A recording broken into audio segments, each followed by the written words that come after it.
ಕಷ್ಟ ಎಂದು ಬಂದವರಿಗೆ ಎಂದೂ ಕೈ ಬಿಟ್ಟಿಲ್ಲ. ಇವರಲ್ಲಿ ಪರಿಹಾರ ಪಡೆಯದೆ ಯಾರೂ ವಾಪಸ್ ಹೋಗಿಲ್ಲ.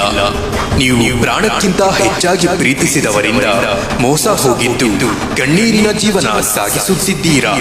ನೀವು ಇಷ್ಟಪಟ್ಟವರನ್ನು ಪಡೆಯಲು ಅಸಾಧ್ಯವಾಗುತ್ತಿದೆಯೇ? ನಿಮ್ಮ ದಾಂಪತ್ಯ ಜೀವನದಲ್ಲಿ ಅನೈತಿಕ ಸಂಬಂಧಗಳ ಸಮಸ್ಯೆ ಇದೆ.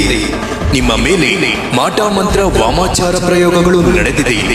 ನೀವು ಇಷ್ಟಪಟ್ಟಂತಹ ಸ್ತ್ರೀ ಪುರುಷ ಜನಲಕ್ಷ್ಮಿ ವಶೀಕರಣಕ್ಕಾಗಿ ಅಲ್ಲಿ ಇಲ್ಲಿ ಸುತ್ತಾಡಿ ಮೋಸ ಹೋಗಿದ್ದೀರಾ. ನಿಮ್ಮ ನಿರೀಕ್ಷೆಗಿಂತ 10 ಪಟ್ಟು ಹೆಚ್ಚು ಉತ್ತಮ ಫಲಿತಾಂಶ ಪಡೆದವರ ಅಭಿಪ್ರಾಯ ನೋಡಿ ಕರೆ ಮಾಡಿ. ದೊಡ್ಡ ಮಗಳಿಗೆ ನಾವು ಒಳ್ಳೆ ಸುಮಾರು ಕಡೆ ಸಂಬಂಧ ಹುಡುಕ್ತಿದ್ವು, ಎಲ್ಲೋ ಸಂಬಂಧ ಸಿಗಲಿಲ್ಲ. ಸಂಬಂಧಗಳು ಬಂದ್ರು ಕೂಡ ಯಾವ ಸೆಟ್ ಆಗ್ತಿಲ್ಲ. ಹೇಗೆ ಅಂತ ಸಾಲ ತೆಗೆಸ್ಕೊಂಡಿದ್ವಿ 1.5 ಲಕ್ಷ. ಅದು ಮೀಟರ್ ಬಡ್ಡಿ ಚಕ್ರವಡ್ಡಿ ಇದನ್ನ ಕಟ್ಲಿಕ್ಕೆ ಆಗ್ತಾ ಇರ್ಲಿಲ್ಲ ನಮ್ಗೆ. ಎಜುಕೇಶನ್ ಅಂದ್ರೆ ಅವಂದು ಏನಿಲ್ಲ, 1 ನಂಬರ್ದಾಗ ಅಷ್ಟೇ ಬಂದ್ಬಿಡ್ತಿದ್ದ. ಎಲ್ಲಿ ಮಿಸ್ಟೇಕ್ ಆದ್ರೂ ಹೋಗ್ಬಿಡ್ತಿತ್ತು ರಿಸಲ್ಟ್ ಅನ್ನೋ ಮಟ್ಟಿಗೆ ಭಯ ಬಂದ್ಬಿಡೋದು. ಪಾಲನೆ ಮಾಡಿದ ನಂತರ ನನಗೆ ಒಳ್ಳೆ ಸಂಬಂಧ ಸಿಕ್ಕಿ ಯಶಸ್ವಿಯಾಗಿ ಮದುವೆ ಎಲ್ಲ ಆಗಿ ಚೆನ್ನಾಗಿದ್ದಾರೆ ಸರ್ ನನ್ನ ಮಗಳು ಮತ್ತು ಅಳಿಯ. ಊರಿಂದ ನಮ್ಗೆ ಒಳ್ಳೇದಾಗಿದೆ. ನಮ್ಗೆ ತುಂಬಾ ಒಳ್ಳೇದಾಗಿದೆ ಈ ಮನೆ ಕಟ್ಟಿಂದ.